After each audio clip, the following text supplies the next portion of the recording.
Қайырлы күн. Бүгін мен адам ағзасына, әсіресе буынға пайдасы зор өте дәмді холодец дайындадым. Ендеше видеомды соңына дейін көріңіздер.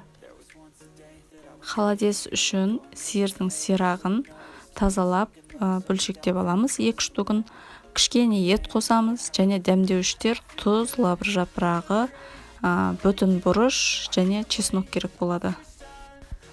Үлкендеу ыдысқа сирағымызды, етімізді салып, су құйып, бетін жауып қайнатамыз.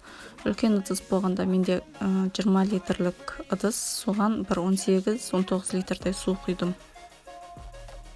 Қайнап шыққаннан кейін қазанымыздың бетіндегі шыққан көбіктердің бәрін тазалап, тұзын салып, жай отта 7-8 сағат қайнатамыз. Өте жай отта 7-8 сағат қайнатуымыз керек. Мына жерде қосқан етімізді 2 сағаттан кейін сүзіп аламыз. Ол жер видеоға түспей қапты. Мінекей, менде 8 сағат қайнады.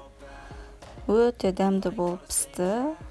Мына кейін көріңіз, сүйегінен ажырап, былқылдап, жұмсақ болып пісіп шықты. Піскен сирақтарымызды оттан түсіреміз, сүзіп аламыз. Сүзіп алып, етімізді, жаңағы сирақтарымыздың сыртындағы еттерін, сіңірлерін бәрін кесіп алып, кубиктеп турап шығамыз.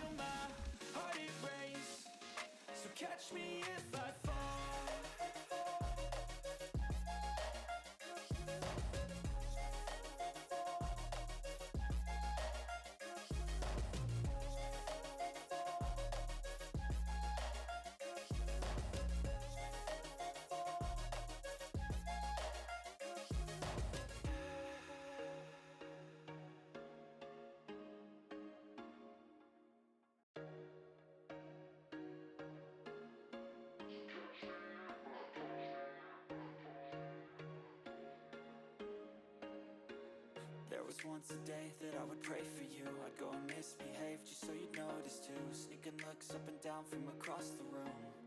And damn, what a hell of a view. I feel good, you look great. I like you, I can't wait. A first time, a first date. You're so fine, I'm so late. You sip wine, I drink straight. Don't waste time to my place. I feel my heart erase. So catch me if I fall.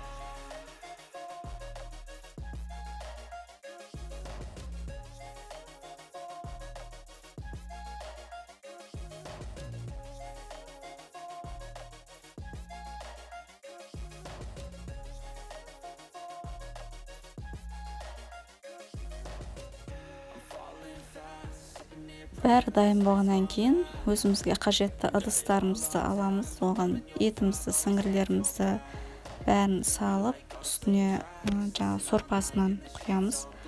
Сорпасының үстіне чеснок, лавровый лист, перецтерімізді салып, салқын жерде, холодильникте қатырамыз.